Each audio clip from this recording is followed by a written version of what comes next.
look what I found, mate. Oh, yeah. What Got you it from a there? lassie in the lake. Yeah, what you got there? Oh, it's the greatest English sword, Excalibur.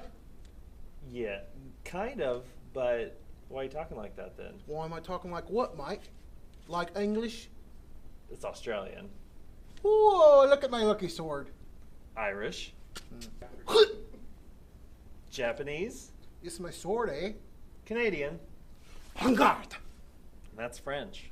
All right, you ready for this? Oh, that was a little English. It's, it's better. Still a toy sword, though. Kneel before me! You wanted the prophecy. This is your prophecy. Young man came from hunting, faint and weary. I know what kind of a man you are. What is there, my lord, my dearie? I know your story. Behold, the man who pulled sword from stone. I'm not getting drawn into this mess. There's an army of you. There's only one of me.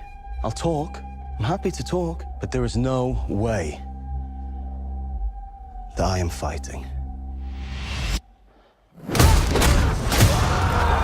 What's up, everybody? Welcome to Initial Reaction. I'm Philip. I'm Charles. And this week we are talking about King Arthur, Legend of the Sword. It is a new iteration of the story, the origin story of King Arthur. This time directed by Guy Ritchie, who did Lock, Stock, Snatch, Rock and Rolla. But you might know him more from the Robert Downey Jr. Sherlock Holmes films. Stars Charlie Hunnam and Jude Law, Damon Hansu, Eric Bana, a couple other people. But Initial Reaction, what'd you think? I had a lot of fun. Yeah? Yeah. I didn't know from the trailers that there was going to be like magic at all. I don't know if that's a spoiler, but you learn that. I mean, you see that in the first 5 seconds. No, I got that sense from the Well, I just thought there would be like a little bit like, oh, he sold his soul to the devil or something. Oh, you know okay. what I mean? Like Yeah, kind of yeah, that. I didn't know there was going to be like, oh, magic still exists, because the last time we saw a King Arthur movie was Clive Owen and them trying to make it real. Yeah. Oh, yeah. And stuff like that. So I had that in my mind probably going in. It's the year after Batman Begins. So Yeah. It was like... It's like, let's make everything real. Here's a Superman where he just runs a lot. Anyway, Yeah. no, so are you a fan of like Guy Ritchie's directorial style? Yeah, and you can definitely see Guy Ritchie's stamp on this and a lot of really scenes. quickly too, like the even the montage of Right. Arthur growing up from a kid to the Charlie Hunnam version it's the way it's edited and paced, and the soundtrack is. I thought the score was really cool here. Right, I will say that up front. He definitely has his own style where the little speed up and then the slow down when somebody does action, a focus on extremities or one centerpiece of like the end of his scene. Right. You know what you're looking at. The part where he has nicknames, where he throws people's nicknames in there. Some of that stuff looked just like Snatch. Like oh yeah, no, it was yeah, and that's kind of what made me like, because I think you had more fun with it than I did. Like I felt there were little bits of that where you could really feel him and his style in there, but then there were other parts where it was just like really dragging, and it was for me anyway, and it was like they had this 2 hours to do. It seemed like they felt like they had so much to do, but then there were just parts where it was like, what is this accomplishing? What part of the story is this driving forward? And I just couldn't I was like kind of like having to lean forward to stay invested in it.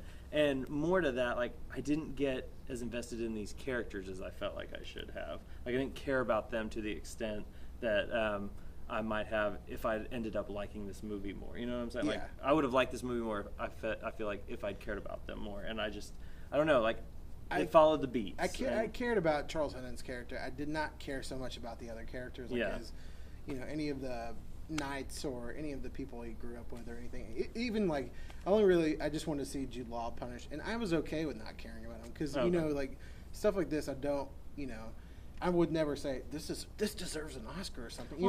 Nothing like that or, to any extent. Or like I would say this is one of the greatest movies of the summer.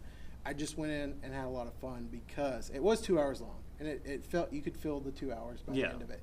But there was a lot of action scenes, and there was a lot of Guy Ritchie style. It was nice to see something like this. I didn't know if it was going to work in Sherlock Holmes, but when Sherlock Holmes' mind, where he's going through the motions before he fights somebody, I like that part. I like the parts about Guy Ritchie's style plopped in these period pieces or whatever, your legendary movies or something like that. Yeah, no, and what's kind of weird is I thought like it would have been really cool if Guy Ritchie would have just done like his version of this, where it was like maybe they updated this type of story to modern England or something, he told it that way. Like something like that might have been cool. I know we're not supposed to be like, well, this is what the movie should have been. We're kind of assessing the movie as it is. But I thought that's what I thought of like as I was watching it. You could feel a little bit of studio influence in this, probably more than a Guy Ritchie film should be. Yeah, they let Ritchie have like 3-4 sequences where he got to do his thing, and then the rest was big budget summer blockbuster. You have to have this, and this. Yeah, exactly. That's how I kind of felt. I'll agree with that for sure. But no, yeah, I mean, I enjoyed parts of it, but I was never like fully entertained like I would expect a summer blockbuster to do, even if a lot of it is empty spectacle. Like it looks great. I thought, visually it was really cool. There are a lot of cool moments in it, and like I said, the score really moved the momentum where that was lacking for me in other parts. But I don't know. Yeah, it was just it was fine, but I don't know that I'd watch it again. What about you? I would probably watch it again in the background or something like that, or I would never sit down and be like, gotta watch this movie again. It's one of my summer favorites. You know what I mean? So I would definitely. I'm going to give it a 3. Rating? I'm going to give it a 3.5. Okay. I know I talked a lot about like how much I liked it. But yeah. I said, it's not the value of it's not there. I just had a lot of fun watching. Yeah. Well, no, that's fine. I'm going to go 2.5 because it was fairly average for me. I enjoyed parts of it, but like I said, I didn't feel as entertained as I felt like I should be. We didn't match. Boom. All right. Well, if you like that and you like this review, go check out our other reviews. Initial Reaction Reviews is the YouTube channel. Subscribe. My written reviews at reviewsfromabed.com. Reviews. Anything else? Nope, that's Good. it. All right. Well, thanks for checking us out. We'll see you next week. Peace.